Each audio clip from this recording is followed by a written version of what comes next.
A very good morning to you, Simon. It's timely, this warning, isn't it, as people are coming back from their half-term holidays? It certainly is, because it's really the first test of the entry-exit system going 100% live across Europe for people coming back. Now, just to spin back very briefly on what it means, from the 10th of April this year, any third country national, and that includes British travellers, has to go through a checkpoint which involves all the passport details being taken, as well as their facial biometric and their 4 fingerprints from their right hand. As you can imagine, this can add quite a lot of time to the process. And an awful lot of people last weekend were finding when they arrived at their holiday destinations that they were standing around in line for an hour or two. What's worse, though, is coming back. It's annoying enough if you delay getting to the beach or the bar for your start of your holiday, but coming back, we have already seen cases in which people have been left behind by airlines as a result of the impossibility of getting to the gate in time, because the process of going through those passport checks is so slow.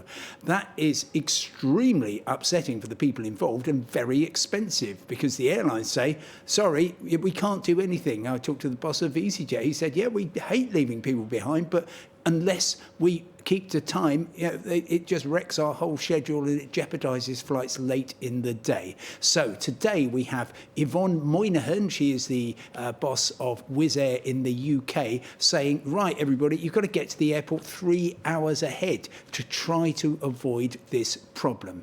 Now, there's a couple of issues with that. First of all, it's fine if you've got cabin baggage only. If you're checking in bags, that's a little bit tricky, because quite often the check-in doesn't open until a couple of hours before the flight, although Ryanair, interestingly, is going to be moving its whole check-in earlier and imposing a 1 hour maximum or minimum before you can check in before departure. It's doing that to be able to open the check-in desks earlier, but it's a really serious issue for a lot of people.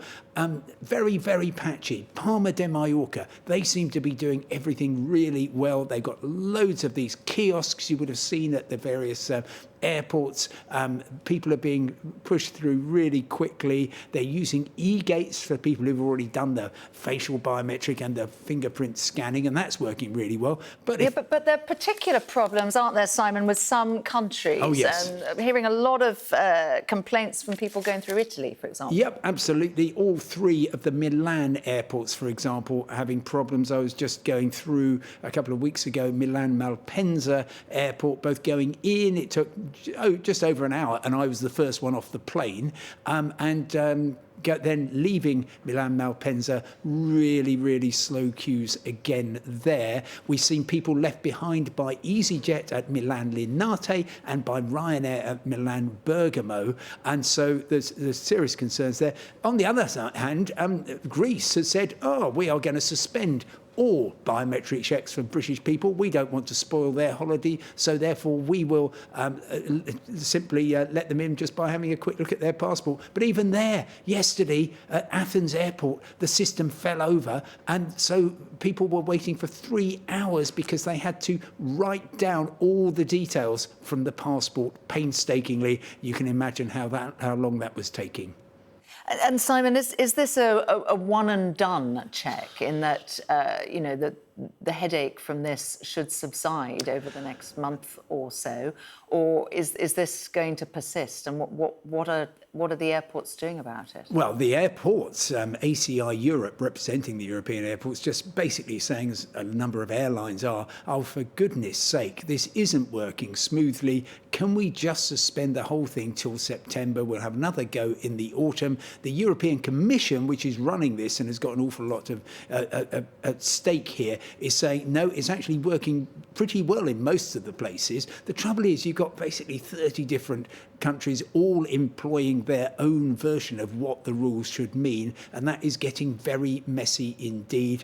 It should be that once you've had your fingerprints done one way, it doesn't happen again for another 3 years. But unfortunately, lots of people, particularly going in and out of Italy, are finding that it happens in both directions. And all I can say is that in time, in years, a few years' time, probably we'll have smarter e-gates and everything will be a lot smoother. But for now, all you can do is just hope for the best. And of course, don't forget that come the autumn, we may have the European Travel Information and Authorization System, the Euro visa to contend with as well. But please don't worry about that just yet. We'll see if we can get through the summer holidays first. And now, a related but separate matter while we've got you, Simon, some early reports of problems getting to and from Heathrow. Do you know anything about it? Yes, I do, unfortunately. We already knew that the Piccadilly line of the tube, which runs from central London to all the terminals at Heathrow, was going to be suspended for engineering work. Well, that's fine as long as people can use the Elizabeth line and indeed the Heathrow Express. But unfortunately, due to flooding, there is a problem with the signalling system. At the moment, all trains serving Heathrow are suspended. It is, I'm so sorry to say, if you've got a flight later on today, I would start getting there now. And of course, you've got about 100,000 people coming in who will be desperately trying to find how they make their way on from there. It's a real mess. It couldn't, I'm so sorry to say, have happened at a worse time with the tube suspended. That's normally the fallback.